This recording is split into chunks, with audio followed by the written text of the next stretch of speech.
Good afternoon, and thank you for joining us for today's webinar. Just a couple of housekeeping items before we get started. On the right-hand side of your screen, there is a box labeled Handouts. Please feel free to download the 3 handouts that are in there, which are all PDFs of some of the PowerPoints you're going to see today. Also, all attendees are in listen-only mode. So if you have any questions, there is a question box on the right-hand side of your screen. Please feel free to type those questions in there, and our presenters will get those answered for you. So in the meantime, I would like to turn this over now to Jessica Newbern, who will introduce today's presenters. Thank you so much for joining us today. Thank you, Corey. I'm Jessica Newbern. I'm the Vice President of School Quality Support at the California Charter School Association. It's a huge pleasure to bring this webinar to you today in partnership with SSDA, CCEE, and the 360 Accelerator. We know that no matter what your model or size is, educators all over our state are grappling with many questions as they plan for next year. And we are truly all in this together. We're grateful to our presenters today who are going to share their insights with the goal of supporting your future planning. We will hear from Mary Cox from Core Butte Charter School, as well as Preston Smith and Easter Cower from Rocketship Schools. Both schools consider personalized learning to be foundational to their models, and they take a really critical lens on how they use live instructional minutes. So this will be really beneficial. So we'll all benefit from hearing their lessons learned, their keys to success, and their advice for 2020-21 planning. And we have Tim Taylor on the line, the Executive Director of SSDA, and I'll pass it to him for a couple words before we get started. Thanks, Jessica, and I really want to thank CCSA and Accelerator 360 and also our funding partner, CCEE. But many of us are grappling with how to do blended learning and hybrid learning, and we throw those words out. And we felt it was very imperative to bring in schools that have done this for years, and they've learned a lot through the years, and they're here to help you out. This will be a four-part series for you to steal ideas from the great schools that we're bringing forward to you. And I can't thank Jessica enough for getting this started for us. We really think this will benefit hundreds of schools throughout California. And thank you so much for joining us this afternoon, and enjoy the next hour. Thanks, Jessica. Thank you so much. All right, we'll kick it over to Mary to get us started.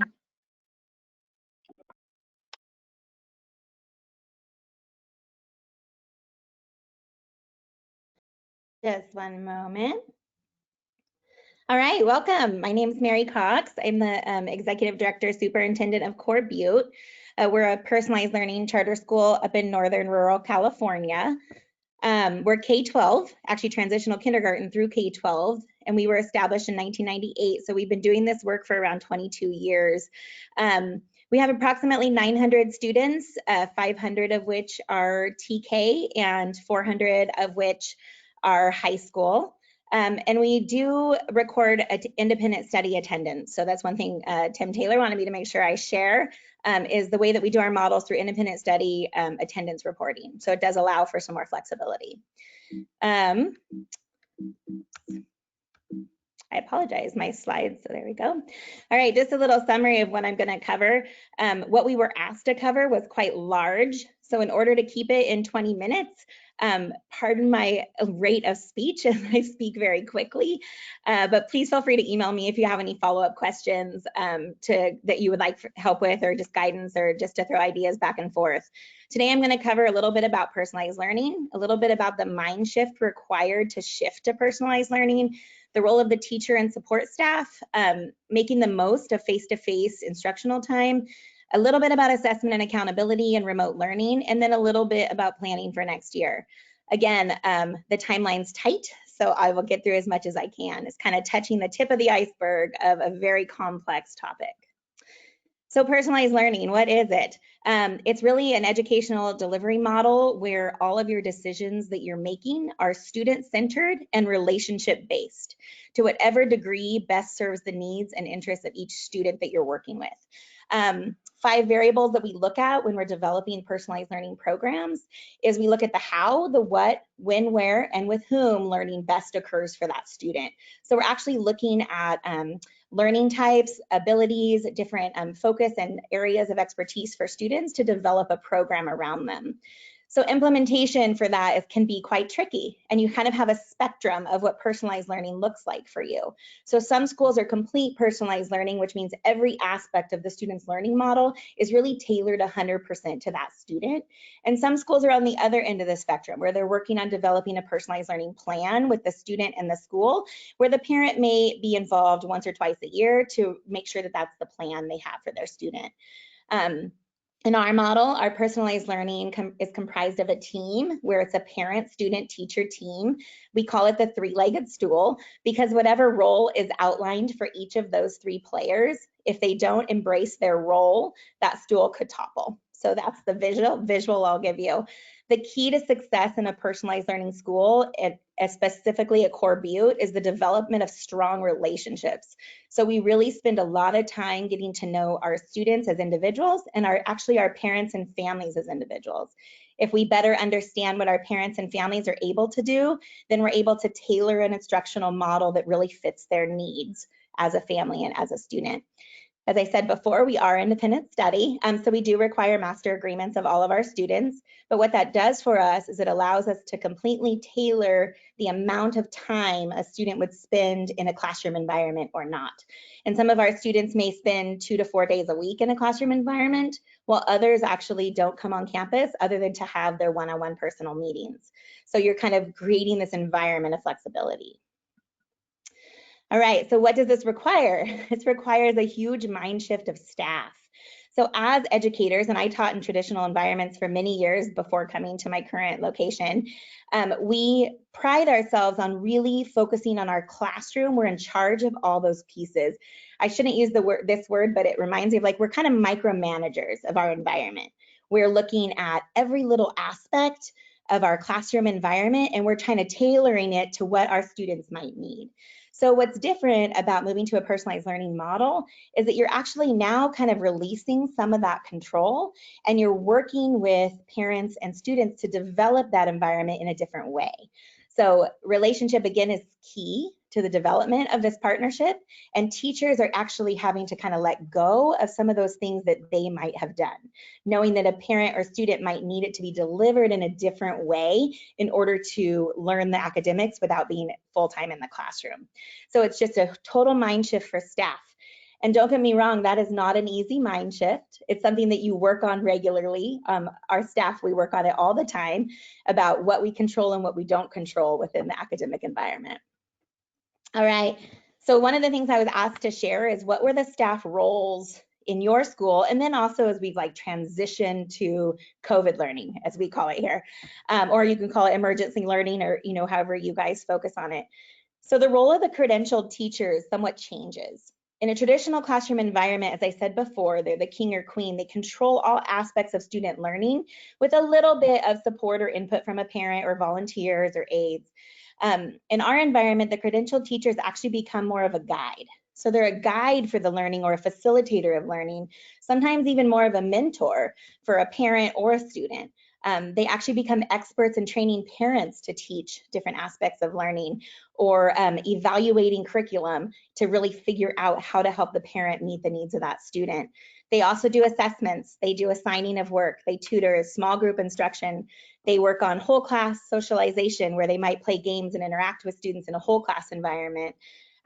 One-on-one student support. So our teachers actually meet one-on-one with every single student in their, what we call roster, every week or every other week. And in that meeting, the parent, student, teacher team are really looking at that student as an individual learner and assessing learning. They also collect, monitor, and evaluate all student work. So what do our instructional assistants do? Our instructional assistants, instead of running in a classroom and supporting a classroom teacher, they're still supporting that classroom teacher, but in a small group or one-on-one or virtual environment. So those instructional assistants, the classroom teacher might say, these 4 students need some support in this. Here's the lesson, can you deliver it? And that teacher, that instructional assistant will come alongside and support that. Currently, the way we do that is through a virtual environment. Of course, traditionally, we have a campus, and so our students would come to a classroom at the center and engage in that learning. It's really intended to be more targeted and small group. They also, during this time of COVID, just to add that in there, our instructional assistants have been making phone calls, which I'm sure many of yours have as well. But for us, relationship is so important that we want to make sure our students and families feel incredibly connected to our community all the time. So actually, we have all of our instructional assistants currently, along with some support staff, making personal phone calls to every single family regularly. And they have a script of things that they're asking. You know, what's your technology needs? How is your internet usage? Do you need other devices? Do you have access to food and counseling and resources? You know, do you need to connect with your teacher? Is there any way we can support you? Do you need more training? So we kind of tailor those week by week as to what the needs are, we feel, of our school based upon surveys. So then we move to our specialists. So our specialists are in a unique situation in which at Core Butte, we actually already had moved to the model of really personal IEP attention. So we look at all of our IEPs as individual documents and look at comparative goals and create small groups or one-on-one instruction with an ed specialist directly around the goal. So what's different is that in traditional environments, there'll often be larger groups or grade level bands. Sometimes in intermediate and high school, there's actually like academic support classes that are large classes full of several students with instructional assistants in there. We actually don't follow that model. So for us, you know, not much changed when we went to completely virtual learning, other than our small groups and one-on-one instruction happened virtually. So part of that is that we keep that one-on-one and we keep small groups. What that's done for us is that our special education scores actually on the CASP assessment are very high. They're some of the highest in our county and surrounding counties because of that personal approach to meeting those academic goals. So our ed specialists are not homework, like people who are helping with homework, they're really focusing on that IEP. As well as our Title I specialists, intervention specialists, you know, school-based counseling, those are all done in small group instruction. Currently, they would come into the center if we were open, have one-on-one or small group. Since our center is not open, they're moving to virtual meetings, but those have continued. And then our support staff, of course, is prepping and supporting our staff. They're making those personal phone calls. They're working to make sure we have tech and IT support and to make sure we have the curriculum that we need to help support our students as individual learners.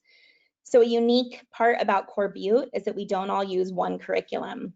When I'm talking about looking at a student as an individual learner, we're really looking at what that student needs to be successful in partnership with what that parent needs to be successful as a homeschooling parent or a primary educator or a partner in education.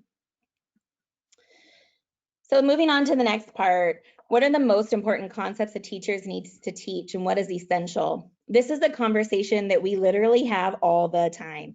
Our staff is amazing, but still, no matter how amazing your staff is, there is a sense of ownership in content. And I'm sure you all feel that if you were a second grade teacher versus a high school history teacher, it doesn't really matter. We go into education because we're passionate about what we do. And so teachers, just like any other, hold on to what they do and want to be able to be in control of all of it. And so what we really work with our staff on is what are the most important parts of that? What do you really need to do as the teacher to make sure students can access that information? So whether you're 2 to 3 days a week on campus, which is what our high school model looks like, or you're 2 hours several days a week, which is an alternative hybrid model, or your students aren't coming to the center at all. What are your teachers doing to make sure that their time with that student is incredibly valuable? So we really spend time looking at essential standards. What will a parent struggle to teach at home? After we have all those essential standards put out, a teacher might be able to say, these are ones I absolutely know that I need to deliver that content for. These are ones that are kind of in the middle, and these are ones that I think I could probably find a video, a book, an essay, a writing, something that I wouldn't necessarily have to facilitate, but maybe create like a cloze exercise that goes with it, that a parent could easily facilitate. So at the high school level, that sounds a little bit more like, okay, I can do that. What does that look like K2? You know, K2, it's different. So when you're direct instruction, maybe a teacher is the one who's trained in reading recovery. So a teacher might do those one-on-one or small group reading recovery lessons, but maybe the parent could follow a script or follow some assignments that are outlined in the reading program. And so what parts are essential? Also included in that is the informal and formal assessments. As the credentialed teacher, it's their responsibility to both assign work and assess work to make sure our students are learning and growing towards the standards, also socially, emotionally growing and progressing. So within that face-to-face time, we include our informal and formal assessments. So the question we're always constantly asking with our staff is it something that can be watched in a video, read in a book, or is it something that should be facilitated by a teacher? So remember, in this time of education, information is at their fingertips all the time. Google it, Google it, Google it, watch Khan Academy. This will tell you how to do it, do that. So we've really tried to get our teachers out of that role and into the role of facilitating and guiding the learning.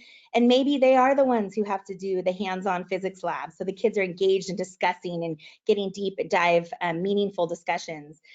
Same with literacy. So they can read their book at home, or they can watch a video at home, or they can answer questions at home, but can they thoroughly discuss the concepts in a book at home if they're not engaged in a discussion? Well, maybe those are the pieces that they need to be doing in the classroom environment or virtually together to make sure that they're really understanding the underlying themes in literature. So these are conversations that we have regularly with our staff as they're developing their curriculum. Another portion of this, of course, is assessment and accountability. We regularly engage in both formal and informal assessments, as I'm sure all of you do on this webinar. For formal, of course, we do iReady. We do it in small groups or one-on-one. We have varied forms of assessment for students depending on their personal learning plan and program also. So we might, force presentations, slideshows, and videos. Now, when you're working in a remote environment, I know the questions are, how do you proctor iReady when you're in a remote environment? It's super challenging in that regard, but we have very specific training for our parents to proctor those assessments. We also prefer to proctor in person at the school, but there are times that's not appropriate, like for example, right now. So we've put together specific training videos for our parents of what that looks like. What you also have to know is sometimes that data can be slightly skewed when it's proctored by a parent. And what does that look like and how are we reacting to that? So we've chosen mostly in like our high school, junior high, even elementary, most of our formal assessments are really done through the presentations, slideshow, video, written responses that our students are doing, because those are things that can be done remotely and then reviewed by a teacher in conjunction with a student and really analyzed for quality and understanding during those meetings. Informal assessments, every single time our teachers meet one-on-one with students, which is at least every other week. We hope it's every week, depending on the student need. They're doing a few math problems together and having the student explain it. They're doing writing samples. They're having our younger students read out loud to assess how their reading is growing. They're having history discussions based upon the objectives the students were assigned that week. Regular checks for understanding throughout those meetings. That's the intention of those regular meetings with the student and parent. Of course, right now, those are all happening virtually. Typically, we prefer to have the parent, student, and teacher team meet together to go through those pieces. Basically, our students are given little like oral exams pretty much every 2 weeks that are short and intentional and targeted to ensure they're learning and growing academically. I'm going to skip through these 2 slides, but they're in your handout. They're just ways in which we have really seen success in K-5 and 6-12 learning. Of course, they're, again, the tip of the iceberg. So if you need more information, I'll happily share more, but that's just the tip of the iceberg. The last thing I was asked to kind of talk about was, what does your planning look like for next year? That's a super tricky question because we have people calling us saying, oh, you guys are already set. You'll be fine for next year. Well, the reality is that everybody is ebbing and flowing with the current information that we have. So we're actually not 100% ready for next year, but what we are doing is creating an A, B, and C plan, which I'm sure many of you are doing too. We're getting tons of information, from AXA, from SSDA, from CCSA, from all of our very talented work groups from the state, from Tony Thurmond and his webinars, in order to develop what our plans might look like. But there are 4 key areas that we are focusing on at Core Butte whenever we're making decisions. And those 4 are, we're reviewing our current staff, We're looking at our norms for next year. We're looking at essential teaching, and we're looking at professional development. So our current staff, every year our staff has to ebb and flow with what our requirements are as an independent study charter school. Those change regularly, so we're constantly editing and kind of changing those roles. But moving forward and looking into developing a remote learning program, what we're really looking at is, okay, now that if we really are going to be more remote versus our hybrid model, which we have now, who is going to do what roles? What will our support staff do in the new environment? Who will design and deliver the direct instruction versus who will support that work on the back end or with office hours? It's really important to create norms as we move into this. You know, now we can't really create solid norms because we're not sure the expectation of learning, but we can create a plan A for norms, a plan B, and a plan C. So in plan A, we're talking about how often are we expecting the teachers to connect one-on-one with students? Or how often are they connecting as a whole class to build socialization, to do sharing, to build community with those students? And how often also are we connecting with parents? Because as we know, if we want parents to buy into remote learning, we have to give them the tools to be successful, even if it's just how to log on to the virtual learning platform or how to log on to iReady. Those are skills that it's up to the school to now train our parents on how to access those platforms. Also looking at specialist services. What will that look like? Will they be virtual? Will they be face-to-face? Will they be a shorter amount of time or a longer amount of time? Or maybe we're doing them all one-on-one next year because we don't know what the model looks like. And then lastly, how are we delivering assessments? And again, we can't answer any of those questions fully because we don't have enough information to do so. But we do have a plan A, B, and C, depending on the level that we're allowed to have in our classrooms. And then essential teaching. This is something, again, that we consistently are working with our staff on, but we're asking our staff to really, really evaluate what they're teaching, really look at those content and create these 3 columns. What are things that that you feel that really need to come from the teacher of that content and subject matter? B, what are the ones that are kind of in the middle that we can kind of ebb and flow with our parents? And then C, what are the ones that really a parent could navigate, even if it means you're assigning a video instruction and the parent needs to know how to log on to it, right? So it can be a varying degree of supports. What lessons are parents more apt to support versus teachers? And then our last key area that we're looking at is professional development. Working with parents and volunteers is a whole new world.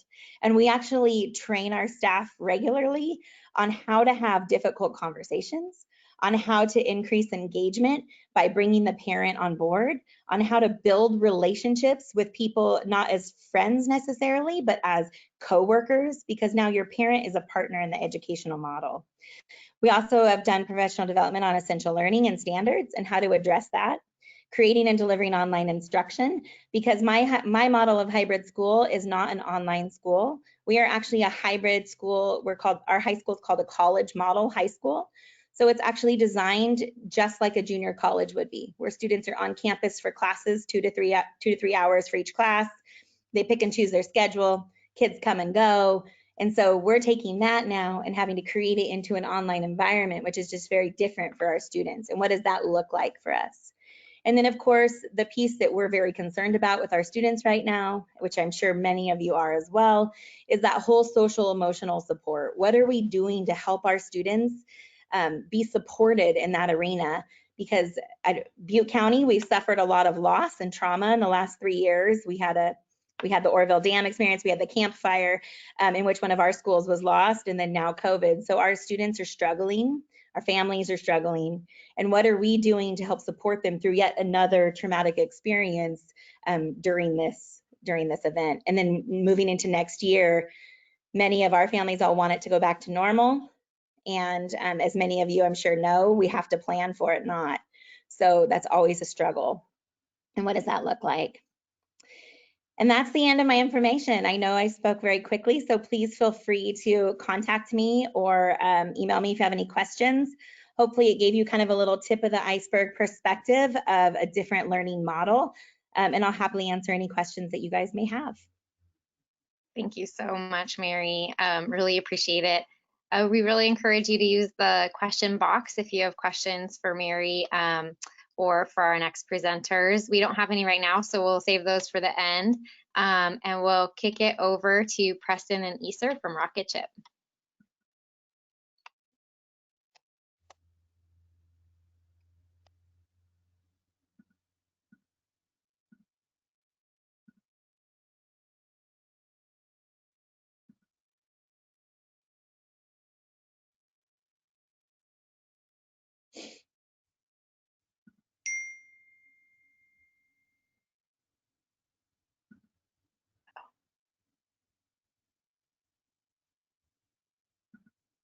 Wait, Preston, we can't hear you yet. Oh, sorry. Can you guys see my you are. There we screen? go. Yep, we got you. Nice. Screen. All right. Yeah. Sorry. Hey, it's Preston, Rocket Chip Public Schools, co-founder and CEO. Easter Cower is our Senior Director of Humanities, former principal, former district teacher, district principal, and then founded Rocket Chip 14 years ago. Yeah, to start, thank you all for being here. I know we're all at home, so I can't imagine what some of you are doing in addition to serving your kids and families. So thank you for all you're doing every single day. Really appreciate it and are grateful for your continued service. We're going to try to tell the story of our experience at Rocket Chip and what we've learned. I'll try to gradually tee up who we are, and then we will try to spend some time talking about what we're planning to do and how we're thinking about reopening. So to start, we are going soon to be 20 schools. We have about 10,000 Rocketeers. We only do elementary, so TK to 5. And we're in Washington, D.C., Nashville, Milwaukee, San Jose, Concord, Antioch, and Milwaukee. So we're getting to see how different regions are dealing with this in very different ways, which is also going to be really interesting in regards to our reopening. All right.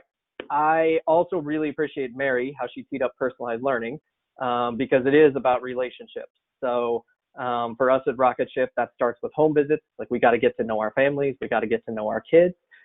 If we know our kids and families, and the parents are truly the first teachers of their children, then we can really partner with them and make great things happen. At Rocket Ship 2, our belief on personalized learning is there are multiple ways to get to a student level. So it may be direct instruction, it may be small group instruction, it may be with a tutor, it may be independent learning, it may be with technology. There's multiple things, and so our kids' daily experience is super robust. They actually rotate, like high schoolers, to different components of their day. So half of their day, they stay with the same group of kids all day, but they move to humanities for half of their day. They move to STEM for a quarter of their day, and then they move to something called Learning Lab for a quarter of their day, which is becoming more and more of a robust experience. So less around online learning, far more about robotics, developmental play, hands-on science. And so one way to think about that kind of day is it's like an after-school program integrated in day. All right, I am going to dive in. So we started, when we started with distance learning, we were pretty excited. So one of the things we really prioritized was, how do we have routines? It wasn't just about get work home to kids. That was like, just low level. And that's not what our schools are about. Our schools are about community. They're about the culture. They're about the experience for our kids. They're about the joy, the celebration, helping our kids really know they are great learners, and building that community. So when we launched our distance learning model, and we did it within a day of closure, we really operated through Facebook Live. We knew if a family didn't have connectivity yet or a device, we could go through Facebook. And so we did lunch, which is our daily routine. It's a big celebration, and there's dancing and I think pretty fun daily experience, and kind of like an assembly. And then we had a live lunch, so the teachers were jumping in to lunch. We had video, social, emotional lessons. We had work on Google Classroom. And then the day ended at 3 o'clock with landing, which was a celebration of kids and the work they'd done and who had achieved their goals. And then it ended with the kids being read a bedtime story. So we thought pretty strong, a good routine. There was a lot to build on, but we were super excited. So I want to share a tool. So this is something that's unique to Rocketship. Hopefully, Easter, can you see that? I can't hear you, sir. I can see All it. right. Yeah. All right, great. So this is a tool we have.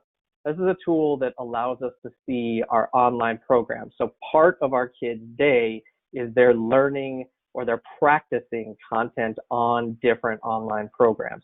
And this is actually this happens in the classroom. So while the teacher is doing guided reading or their small group work, some kids are doing this independently or even homework. And so we can track their progress. So this tool is pretty cool because we can see multiple online programs progress at the same time and how our kids are doing. And we can see it by the network, we can see it by school, we can see it by class, by kid, all of that.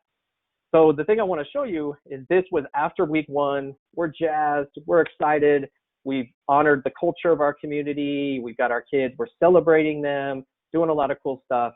And this was the real tool that could tell us, hey, how are our kids doing? Are they completing their work? And this is the answer. Our kids' work completion had fallen off a cliff.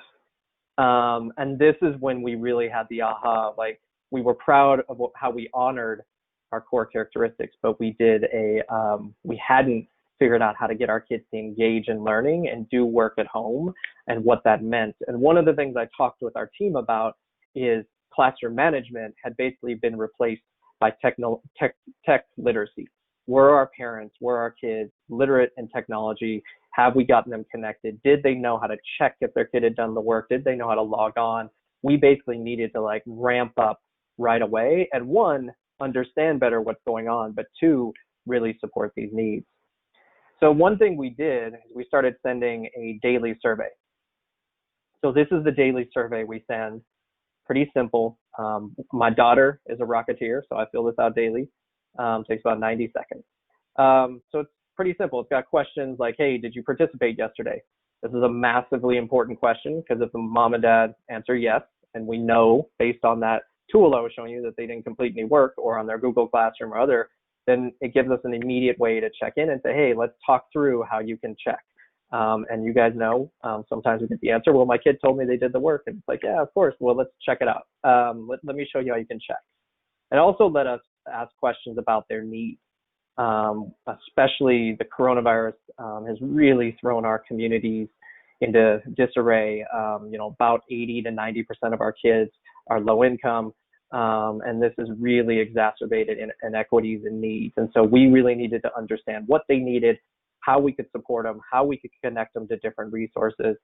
So this also started something that we're calling the Care Core, which is basically we have about 5 to 10 people at every site whose sole job right now is to, once parents fill out the survey, if they indicate they have a need, these people follow up with them and help them connect with those local resources, help them navigate it, help them file for unemployment, walk through the process with them. So this has been really powerful. The other thing that's been really powerful about this survey is it's basically allowed us to ensure daily engagement. I think that's been the biggest lesson for us, is there's got to be a way to daily make sure kids and parents are engaged. And so I'll show you, you can see we had no school Monday, Tuesday. It's going to log me out.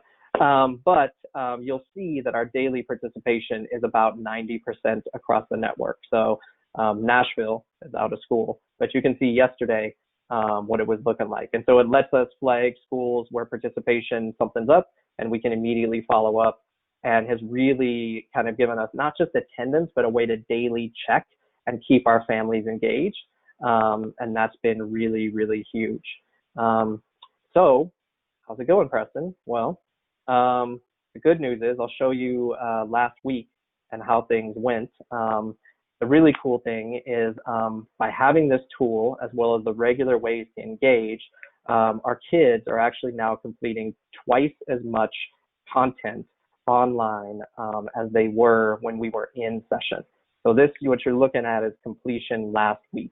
And so this big lesson learned of like daily engagement, and I guess I flagged for folks, I think many of us are going to approach next year the same way, which is reducing the numbers, social distancing. It still means the majority of our kids are going to be virtual. So we're going to have to serve our kids in person, but there's still going to need to be that daily way to engage our kids virtually. And so we're really taking a lot of these lessons learned when we're thinking about engaging our kids next year beyond the classroom as well. Easter is going to talk more about now what's the teacher experience and how will we evolve in terms of the instructional model as well. So take it away, Easter, and I'll put up the schedule for teachers. Awesome. Thank you, Preston. So just like Preston mentioned, when we first went to distance learning, our core pillar and belief was providing continuity of care for our students and families and staff. And so using kind of that North Star and guiding pillar, we first distributed Chromebooks with our kids as they went home so that we knew we had a way to get in touch with our kids. And then we immediately followed up and partnered with local organizations and national organizations as well to ensure that our families had access to internet, to devices, so that they could remain connected over the duration of distance learning. And that was really the priority in week 1 of distance learning, making sure that our kids were healthy, they were safe, and they felt supported and nurtured during a really difficult transition. And then we also started thinking about what our teachers were going to teach and what that experience is going to be like for our teachers. So on the screen here, you see a sample teacher schedule. And when we first transitioned to distance learning, we really started with pre-recorded modules and videos. So teachers were recording the videos, they were posting them on Facebook or on Google Classroom. And we've used Google Classroom in the past. It's baked into our personalized learning model where students receive assignments and feedback. And so it didn't feel like a big transition, certainly in our upper grades. And so those pre-recorded modules were posted and students were completing assignments and teachers were calling to ensure that kids were completing the work and following up on our care course surveys. And while we were doing that, we were also simultaneously on the achievement side thinking about how we could continue to elevate achievement and the experience for our kids at home. And what we recognized was that kids really, really enjoyed the FaceTime that they got with their teachers. And so we piloted live teaching lessons via Zoom on a handful of campuses with a handful of teachers to better learn and capture best practices. And essentially what we landed on was, one, it was really, really important to ensure that we continue to preserve our social, emotional learning time. And so in this lesson, or in the schedule, you see that from 8:10 to 8:30, we have a protected block of time where students log in and they're able to join their entire cohort, build community, have a safe space to talk about and process their emotions and events that are taking place around them. In addition to that, we also recognized that our teachers needed opportunities for breaks because this is a new world in which we're teaching, and we wanted to be sure that we were taking care of our teachers who are taking care of so many of our kids and families. And so in this schedule, we allocate about 2.5, 3 hours of breaks, and teachers and school leaders have worked together to ensure that they can be flexible in their schedules. The teacher might say, like, I actually have caregiving responsibilities at home. I'm wondering if I can actually do a live teach lesson from this time to this time and conduct my coaching calls from this time to this time. So there's a ton of flexibility to ensure that we're meeting the needs of everyone. And lastly, around the live teaching lessons, we recognize that, and Mary touched on this a little bit as well, that the most important thing that we wanted to do with our kids live was to foster a discussion, a debate, an opportunity for kids to build connections with one another. And so kids still have modules that they watch in advance. And when they enter a live teaching lesson, we provide a quiz for kids to take to ensure that they've done the pre-work to meaningfully engage. So for example, in 4th grade, they're reading The Giver, and students will take a factual-based quiz on the chapter that they've read. Let's say, for example, the student hasn't read it, they don't pass the quiz, they'll go into a separate breakout group with a different teacher, a co-teacher, who is then able to work with the student to ensure that we can catch them back up to speed. Or say that the student actually did read the chapter and didn't actually understand what happened, which would allow us an opportunity to, again, connect with the student, work with him or her, and then ultimately give them an opportunity to join the larger discussion. And we continue to provide feedback to our students, so they upload their assignments. We're using several different tools to ensure that we can both provide live feedback as well as review student work afterwards to ensure that we're better understanding the needs of our kids. So that's a sample schedule there. And Preston, did you want to? So as we're kind of thinking about the lessons learned now and transitioning to distance learning, so that was our distance learning 1.0 and 2.0. And in the process, what we started to realize is there were many, many families out there who needed access to high quality materials and resources. And there were other districts, teachers, organizations that were really wondering, how do we best serve our students in distance learning? And so in partnership with multiple different teams, we created our Distance Learning Launchpad, which provides resources to educators, families, students, all for free.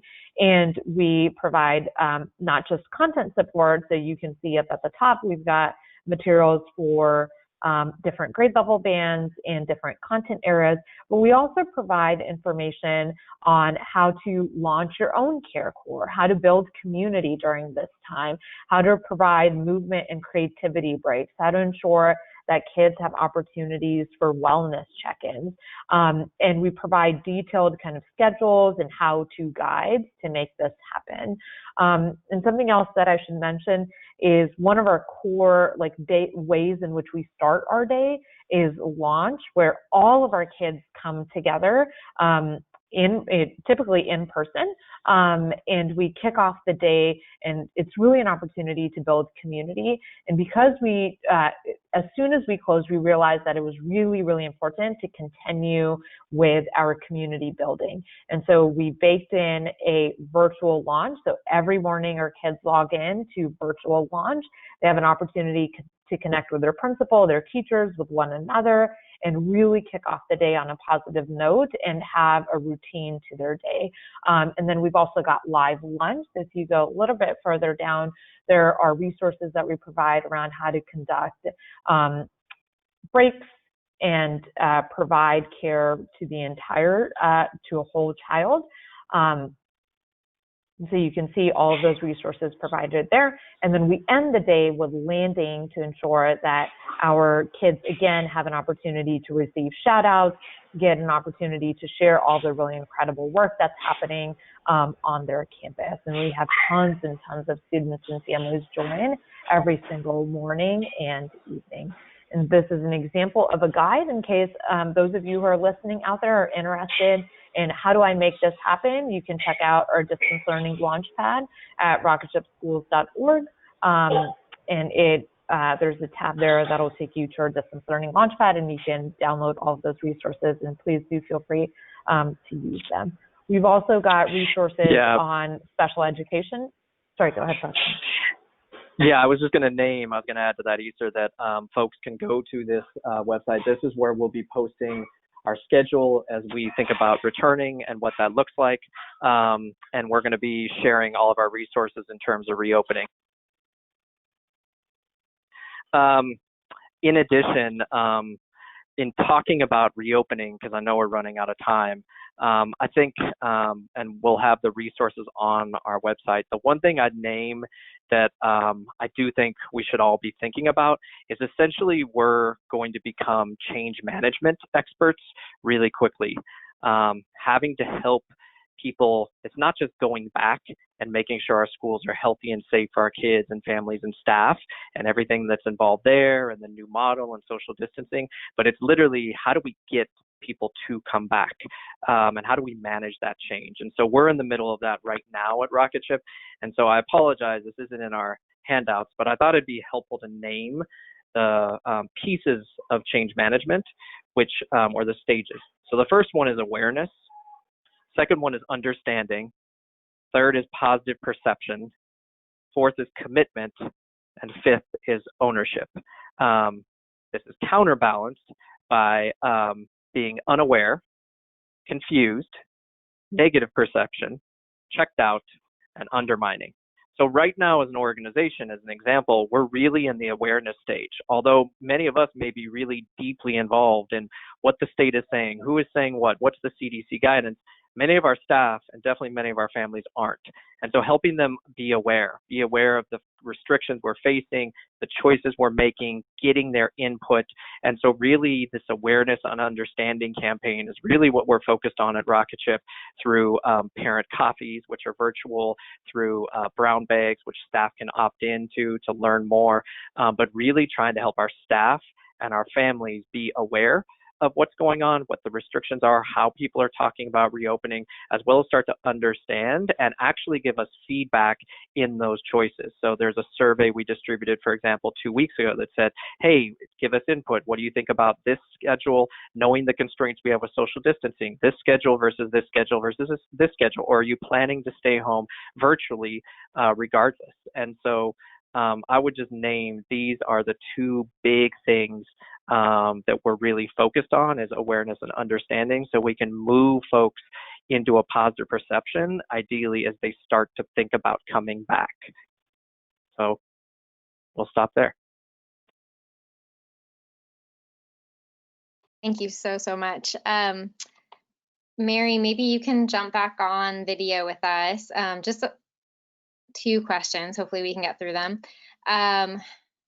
For the first one, for a leader that feels quite isolated right now, like they're planning 3 action plans for next year all by themselves, which I think is a reality for a smaller school, what could 1 or 2 of you just give a piece of advice?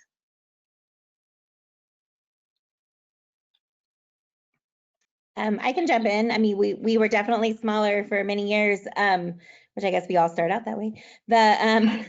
You know, I would say reach out to your peers. There are huge groups right now doing amazing work. Gosh, the AXA document just came out today and I was like mind blown. It was super powerful. You know, CCSA is doing amazing work with that. But locally, I would access your peers.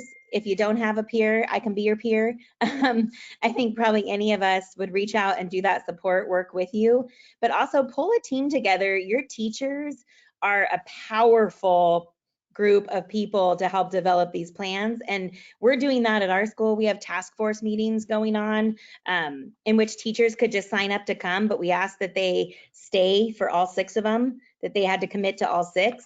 And so we have staff members all the way from TK up to 12 coming together to work on this project with us, with A, B, and C. I'm definitely not doing it by myself, and I could see how that would be incredibly overwhelming if I was.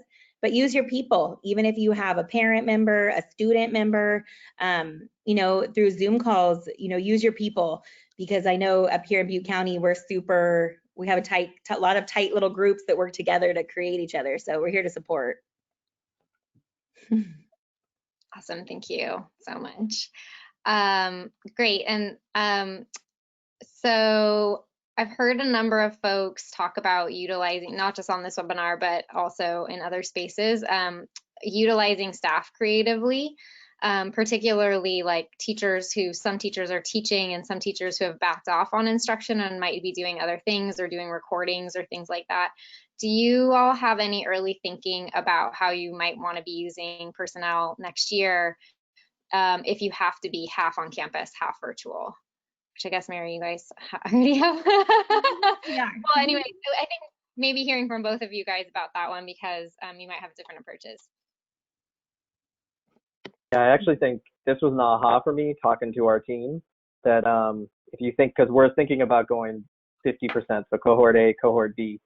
So right away, anytime you have 50% of your kids who are virtual. Well, when we did that parent survey, we saw that about 20% of our parents are like, I'm not coming back. Like, until there's a vaccine, I'm virtual. So actually, if you think about it week to week, we're probably going to have anywhere from 40 to 70% of our kids virtual, even though we'll be open and in person, right? And I think when the team thinks about that, it's like, oh, wow, a majority of our kids are still virtual, right? And so those lessons we learned of like, you better have those daily check-ins. We've got to be doing live teaching.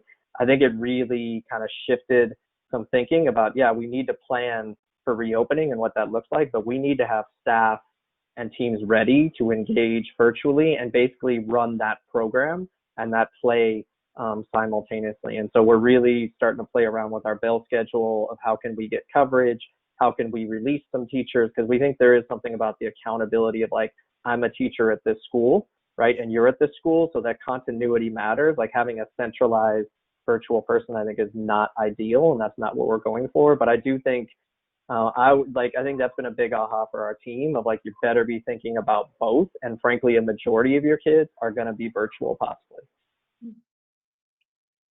Yeah, so I'm right along the same boat as Preston, but we're working on putting the appropriate technology in place so that our teachers can actually live stream their classes. So even if there's only 10 students allowed in a classroom, they're actually still live streaming their class as they're doing it, or their project or their discussion, or doing a live version where kids are interacting via chat. So we're playing with all of those different types of models with our staff. So our staff won't see a huge switch in their roles because we've already kind of defined those roles within a hybrid learning model. But they will definitely, have to increase professional development. And how do you manage now an online chat while you're managing a classroom of kids, if that's the role that we choose to go, if that's the direction we choose to go within our task force meetings, which is a big shift. Our teachers have never had to pay attention to what's on their computer while they're working with their kids, and how do we manage that? Or do we record the lessons and then have the student watch it virtually with a Zoom with the teacher and the teacher's answering questions? We've played around with lots of different models depending on which A, B, or C plan we're kind of working with. In our perfect world, we come back to campus and we just have half our kids come half the classes and the other half come the other, and we live stream them, and like literally that would be our easiest, I'm going to quote that, like, way to address the situation. But at this point, I don't have that answer, solidly. Yeah, Jessica, if I may, we've been thinking a lot about, and I think the shift in thinking it happened recently when we recognized that 40 to 70% of our kids could plausibly be virtual at any given time. And that just felt like a staggering number of students that we needed to be 100% certain that we are accounting for on a daily basis. And so we really started to think about our block and what we cover in our block in a traditional bell schedule, right? And what of that block is the most essential to cover in person with our students? So where do we really kind of get opportunities to engage with students, to help them make meaning of the text that they're reading, to help them learn how to read if they're in the younger grades, and help them engage and grapple with math problems, concepts, etc. And so we started to really kind of go through an intellectual activity around what is most important to do in person versus what could we provide a module around, and then think about how we follow up to provide support and feedback to students. And so as we're engaging in that work, we're also we're seeking feedback from our teachers to think about how are they thinking about this, and what thoughts and ideas do they have. And I think we're really excited actually to think about not just live streaming our classes, but actively engaging all students, whether they're in person, whether they're virtual, and how do we ensure that we're continuing to foster a culture of collaboration and community, and really kind of focused on the rigor of the content as well. And so an interesting challenge, and more recently just inverted the problem to think about the impact that we can have with all of our kids. Amazing, thank you. Well, thank you just so much to all three of you for presenting today. Just so much insight from each of the things you shared. So appreciate everybody attending today. I'm going to have Laura Kerr hop on and just talk about next steps for people who would like to attend the rest of this series. And I'll let her close it out. Yeah, thank you so much. Wow. I learned a ton listening to you guys. And I think for people who are on the call and planning alone, you don't have to go it alone. We have a series coming up with multiple schools who have had experience with hybrid learning, coming on and sharing the way they're thinking and really diving into this idea of how you do this, learning from your colleagues who have done this well. It was so great to see the Small School Districts Association, CCEE, the charter schools, and 360 Accelerator come together to put this series together for you. We are going to move forward every Thursday at 10 a.m. for about 45 minutes, showcasing new schools, moving to a different platform where we'll have a little bit more engagement. And by engagement, we mean more Q&A and a deeper dive into some of those great tools. I loved hearing today about CareCore and the daily survey, and moving away from tech literacy to really learning. I also loved hearing from Mary about working with parents on the three-legged stool and what it means to work with a whole community that's been through trauma. I think there's a lot to learn there. So you're not alone. Come back next Thursday. We'll be sending out the link for you to register. And we really are excited next week to feature Aspen Public Schools. We're going to focus in on their transition to personalized learning at the middle school level. They adopted that approach about 4 years ago using the Summit Learning platform. So you'll learn about that and you'll be able to dig in. They are particularly dealing or working with families that have a lot of socioeconomic challenges at home. And I think they've come up with some really innovative approaches that you can adopt and work into your plan. Okay, that's it. Hey, thanks so much for joining us. And I hope that you'll join us next week. Bye, Thanks. folks.